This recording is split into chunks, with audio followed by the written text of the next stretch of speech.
Hi friends, இன்றைக்கி வீடியோவில் sweet recipes பார்க்கலாம். ரொம்ப ஈஸியாக டக்குன்னு செய்யக்கூடிய ரெசிபிஸ் தான் அது. ஃபஸ்ட்டு கோகோனட் கத்லி, காஜு கத்லி மாதிரியே ரொம்ப சூப்பராக இருக்கும். அது ஈஸியாகவும் செஞ்சிடலாம். இது 1, 2, 3, 4 அந்த அளவில் கணக்கு வச்சுக்கோங்க.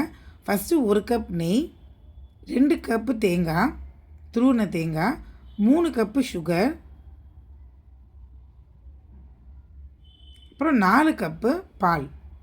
1, 2, 3, 4 அந்த மாதிரி கணக்கு வச்சு எல்லாத்தையும் மொத்தமாக ஊற்றிடுங்க. இதில் வானிலையில் எந்த ஒரு பக்குவமோ எதுவுமே தேவை கிடையாது. எல்லாத்தையும் ஊற்றிட்டு கிளறிக்கிட்டே இருந்தீங்கன்னா ஒரு ஸ்டேஜில் நல்லா வெந்து அடியில் இதில் வாண்டியில் ஒட்டாத மாதிரி வரும். எடுத்து நம்ம நெய் தடவின பாத்திரத்தில் கொட்ட வேண்டியதுதான். ரொம்ப ஈஸியாக செஞ்சிடலாம். டேஸ்ட் சூப்பராக இருக்கும். தேங்காய் பர்ஃபி மாதிரி இருக்கும், காஜு கத்லி மாதிரியும் இருக்கும், இது மைசூர் பாக்கு மாதிரியும் இருக்கும். எல்லாமே கலந்த மாதிரி இருக்கும். டேஸ்ட் ரொம்பவே நல்லாயிருக்கும். இங்கே பாருங்கள் எவ்வளோ அழகாக வந்திருக்குன்ட்டு. 10 நிமிஷத்தை பண்ணிடலாம். ட்ரை பண்ணி பாருங்கள். நெக்ஸ்ட்டு ஸ்வீட் பார்த்தீங்கன்னா 3 இன்க்ரீடியண்ட் வச்சு மில்க் ஸ்வீட் பார்க்கலாம். நல்லா எக்ஸ்பென்சிவாக கடையில் வாங்குகிற ஸ்வீட் மாதிரியே இருக்கும். வீட்டிலே ஈஸியாக பண்ணிடலாம். ஒரு கடாயில் கொஞ்சமாக நெய் ஊற்றிக்கோங்க. 1 கப்பு பால், 1/2 கப்பு சர்க்கரை, 1/2 cup milk powder, 2 cup milk powder நல்லா கலந்துக்கலாம். இதுவுமே எந்த ஒரு பக்குவம் அந்த மாதிரிலாம் கிடையாது. எல்லாத்தையும் மொத்தமாக ஊற்றி நல்லா சிம்மில் வச்சு கிளறிக்கிட்டே இருக்கணும். ஒரு ஸ்டேஜில் இந்த மாதிரி அடுப்பில் ஒட்டாமல், அந்த வாண்டிலியில் ஒட்டாமல் நல்லா வரும். அந்த சமயத்தில் தட்டில் எடுத்து போட வேண்டியதான். கையில் கொஞ்சம் நெய் தடவிட்டு நல்லா இது இப்போ உங்களுக்கு பிடிச்ச ஷேப்பில் நீங்கள் பண்ணிக்கலாம். ஈஸியான ஒரு 3 இன்க்ரீடியண்ட்டில் ஒரு 5 நிமிஷத்தில் ரெடி ஆயிரும். டேஸ்ட்டும் அட்டகாசமாக இருக்கும். ஏன்னா மில்க் பவுடரில் பண்ணுறோம் இல்லையா, டேஸ்ட்டு அந்த ஃப்ளேவர் எல்லாமே நல்லாயிருக்கும். மேலே கொஞ்சமாக அந்த கலர் எப்படி வச்சுருக்கேன், மேலே கொஞ்சம் அந்த நட்ஸு போட்டிருக்கேன். பார்க்கவே ரொம்ப எக்ஸ்பென்சிவ் ஸ்வீட் மாதிரி இருக்குது பாருங்கள். நெக்ஸ்ட்டு இதே மாதிரி தான் மில்க் ஸ்வீட்டு பன்னீர் பாதாம் வச்சு பண்ணுறது. இதுவும் அதே மாதிரி தான் 10 நிமிஷத்தில் பண்ணிடுறேன். ரொம்ப ஈஸி. இது நல்லாவே டேஸ்ட் நல்லா ஒரு ரிச்சு டேஸ்ட்டு கொடுக்கும். பிகாஸ் பன்னீர் பாதாம்லாம் போட்டிருக்கனால ஒரு 10-15 பாதாமை தோல் உரித்து இந்த மாதிரி ஊற வச்சதை போட்டுக்கலாம்.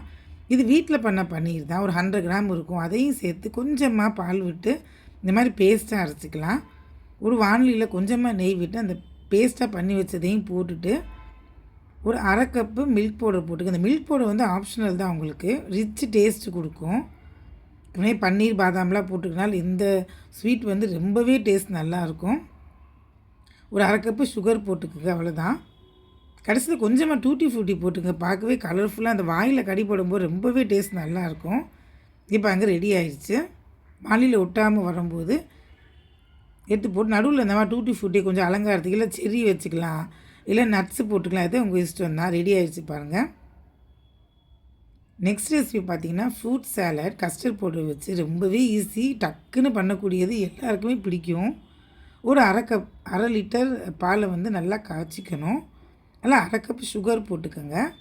ஒரு 3 டேபிள் ஸ்பூனு கஸ்டர்ட் பவுடர். இது வெண்ணிலா ஃப்ளேவர். கொஞ்சமாக சில் பாலை விட்டு கலந்துக்கலாம். சூடான பால் விட்டுறாதீங்க, கெட்டி ஆயிரும். அந்த சுகர் எல்லாமே நல்லா கலந்ததுக்கப்புறம் தான் இதை போடணும். பாலை நல்லா கலந்துக்கப்புறம் இதை போட்டிங்கன்னா கைவிடாமல் கிண்டிகிட்டே இருங்க. பிகாஸ் ஒரு 5 நிமிஷத்துலேயே நல்லா கெட்டி ஆயிரும். இங்கே பாருங்கள், கெட்டியாக குதிச்சு வருது பாருங்கள். அவ்வளோதான், முடிஞ்சிச்சு. ஒரு 10 நிமிஷம் 15 நிமிஷம் நல்லா ஆற வச்சுட்டு நம்ம கட் பண்ணி வச்சுக்கோங்க. இஷ்டமான இதெல்லாம் போட்டுக்கலாம். ஃப்ரூட்ஸ் எல்லாமே போட்டுக்கலாம். மாம்பழம், அப்புறம் கொய்யாப்பழம், ஆப்பிள், கிரேப்ஸு, போமோகிரானட், எது உங்களுக்கு இஷ்டமோ எல்லாம் போட்டுக்கலாம். நட்ஸும் கொஞ்சம் மேலே போட்டு ஃப்ரிட்ஜ்லேயே வச்சு சாப்பிட்லாம், இல்லை அப்படியே கூட சாப்பிட்லாம். ரொம்பவே டேஸ்ட் நல்லாயிருக்கும். இது அடிக்கடி சம்மர் ஆச்சுன்னா நான் வீட்டில் பண்ணக்கூடிய ஒரு டிஷ். இது ஈஸியாக பண்ணிடலாம். ரெடி ஆயிடுச்சு.